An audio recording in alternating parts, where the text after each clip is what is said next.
Dahil sa nakakalulang halaga ng di manoy kayamanan, marami siyempre ang nagka-interes. Kabilang na di umano ang namumuno noon sa Malacanang, si Presidente Ferdinand Marcos. Ayon sa kwento, nung nakarating daw sa Malacanang ang balita tungkol sa yaman ng Yamashita, di umano agad na gumawa ng hakbang ang palasyo para makuha ang yaman. Ang pamilya ni Roger Rojas nagtago raw noon sa Kabanatuan sa Nueva Ecija matapos i-raid ang kanilang bahay. Pero si Roger agad daw naaresto. Ayon sa salaysay ni Roger Rojas mismo sa isang dokumentaryo, kinuryente at pinaso siya ng sigarilyo, mapaamin lang sa kinaroroonan ng kayamanan.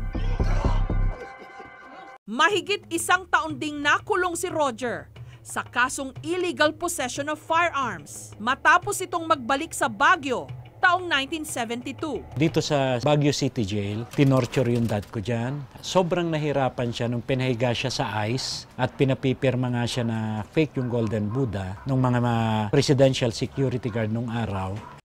November 1974, nakalaya si Roger Rojas. Nung mga panahon ding yon, nagpatuloy daw ang paghuhukay ng gold hunters sa paligid ng Baguio General Hospital sa pag-aakalang makakahukay din sila ng mga ginto. Nung nagtapos ang rehimeng Marcos, agad na gumawa ng hakbang si Roger para bawiin ang karapatan nito sa sinasabing Yamashita Treasure. Sa Amerika, bumuo ng grupo ang kaibigan ni Roger na tinawag na Golden Buddha Corporation. Taong 1988, kinasuhan ni Roger ang mag-asawang Ferdinand at Imelda Marcos dahil sa di manoy pag-agaw sa kanya ng Golden Buddha.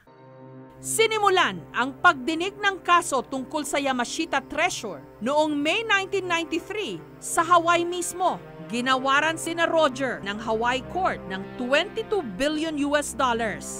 Pero ang desisyon ng korte agad ding binawi dahil daw sa kakulangan ng ebidensya.